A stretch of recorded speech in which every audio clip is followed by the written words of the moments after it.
to my channel. This is David Sports Convo. Please like, share, and subscribe. And most of all, enjoy the video. Hey, happy Friday, everybody. Here on my new podcast episode, talk about the Baltimore Ravens. AFC North champions last year. Will they do it again? I definitely think so, as I'm here to break down their draft overhaul to get started for the upcoming new season. I'm pumped. We're almost there. We're 2 weeks away from training camp. Let's see if we all can make it through this dead zone of not having football be happening from the NFL level. All right, let's get to it. The first round, Baltimore Ravens got Nate Wiggins, who I think was a steal. Cornerback from Clemson. Fantastic pick. Lookout world. He's gonna blossom, especially under the wings of Marlon Humphrey. He's not gonna be just thrown in and be the top guy to cover the top receiver. I think that's really fantastic. He's gonna be great. And Marlon Humphrey got hurt last year, so they do have their concerns at the position. And this is a great pick to add to the depth and be a future starter and top player. I honestly think he could be a top cornerback in the NFL.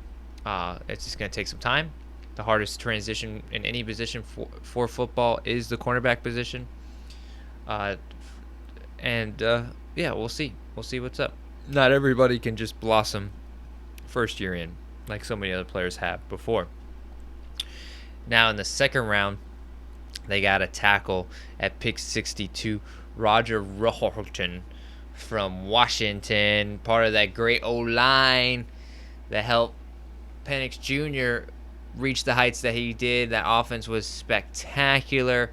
I think this is a great value pick. I mean, tackles were running in the first and the second round. Like whoever played tackle was getting picked. Teams are desperate to have a tackle for the depth, and they got their guy. Let's see how that all turns out. Now in the third round, I picked 93. I can't pronounce the name. Adesai Isaac, linebacker from Penn State, who was lined up opposite of Chop Robinson, who went in the first round to the Miami Dolphins. I think this is a fantastic pick, especially for the Ravens. They know how to develop any outside linebacker. Just look at Terrell Suggs and many others of their historic Judon, just linebacker core throughout all the years. Ravens know what to do with linebackers. So let's see how this guy turns out. Now in the fourth round, they got a wide receiver, Deontay Walker from North Carolina. Drake May is one of his favorite targets. At pick 113, I think this is a great value pick, great steal. We'll see how he develops onto this team. Zay Flowers obviously is the top receiver. We'll see how it goes. They're also debating on what's his name. They let go Odell Beckham. He went to the Dolphins, and we'll see how his role is developed. I think he'll easily step into that as a third receiver and pick up from there. And I have huge hopes for him. And also in the fourth round, they got another corner. TJ Tampa out of Iowa State, pick 130. Add to that cornerback position, bolstered that depth chart. That group needed some help. We'll see. Apparently, he was supposed to be taken higher than this. A lot of people I saw prior in mock drafts that he was supposed to be taken easily in the second round, high in second, and for them to get him at the fourth, I think is a great. We'll see how he turns out. But I heard only great things about this guy. I wish the Lions got him personally, but hey, he's a Raven. Now moving on, fifth round at pick 165, Rasheed Ali out of Marshall, running back. Woo! Let's see what they do. They definitely need running back. I mean, they didn't invest a high pick into it, but we'll see. I mean, there's running backs galore in this draft sliding, so they might have got their guy to go forward with. We'll see how he turns out. But they need another running back. They need more running backs. Even there, they shouldn't be satisfied. So we'll see what happens. As they lost Gus Edwards to the Chargers. So yeah, we'll see what happens as time goes on. Now moving on to the sixth round at pick 218, they got a quarterback, Devin Leary out of Kentucky. Woo! Look out. he's risen Kentucky to the heights that it is. I think, take a quarterback. You should always take a quarterback. I think every year you should take a receiver and a quarterback just to see what happens. At later rounds, develop them, see what goes. You never know what you're gonna get, especially the most important positions in the league. So we'll see. You know, definitely he's risen Kentucky to be a formidable force. Now they're going to have a huge hit. We probably won't see Kentucky do the same results without him. But yeah, this is a great pick for the Ravens. Sorry, Kentucky. Now, 7th round, they had 2 picks in the 7th round that they chose. They picked one of my favorite players from Michigan State, Nick Somoko, center. He's a great value pick. I can't believe he slid this far. That's a steal to add to that O-line.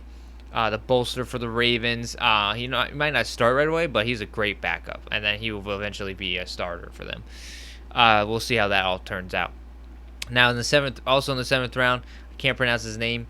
Sanasio Kane, safety out of Purdue at pick 250. Great pick. See, it's a long shot dart, just to throw in the dart, see what happens, and just to add to that defensive back room. So they took 3 defensive backs in this draft. At the top of the draft and at the bottom of their draft and in the middle of their draft, at the 1st, 4th round, and 7th round. So we'll see how that all turns out. They definitely view that as the weak spot of their team, and they added what they get. I think all these moves here, is a team that knows it's competing to win their division and for the Super Bowl. They were very close to making the Super Bowl last year. They won the division. They spanked the Lions, the biggest whooping I've seen in a very long time. Lamar Jackson's going to only get better as the MVP. So right now, in terms of my prediction and my aspirations for the Ravens, they're my Super Bowl favorites right now, until proven otherwise, unless some major injuries are happening.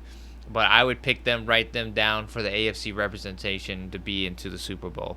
And I know it's early, but we'll see what happens. I think that loss to the Chiefs was bittersweet, and they're only gonna get better. And this draft class has shown that they're gonna get better. And so I'm excited for the Ravens season coming up. So hopefully, that's just my opinion. But take that to the bank. And I appreciate you all tuning in and checking me out as I keep doing these every Friday and drop them off at 6 p.m. Eastern time. Next week, I'm going to do the Cleveland Browns. I'm not the biggest fan of Ohio, but I'm going to give my honest opinion for any other teams there and any NFL team as we go forward. And it should be exciting. Another AFC North team. I think they can compete and challenge the Ravens, but I'm on that boat for Deshaun Watson till proven otherwise. And they actually had a stellar draft too, so excited to break that down for you, the audience. But thank you all again for watching. Tune in next Friday, 6 p.m. Eastern, for another episode of my podcast, and appreciate you all being here. Thank you all so much for your time. Hey, I hope you enjoyed this video. I know I had a great time doing it. Thanks for your time watching, and please don't hesitate to like, share, and subscribe. I also have a Instagram account at David Sports Convo. I also have a Twitch stream with David SC. And then I have a Patreon account, David Sports Convo. Check it all out for all of each platform with its own exclusive content, doing everything related to this amazing sports world that we live in. Thank you all again for your time, and have a wonderful day.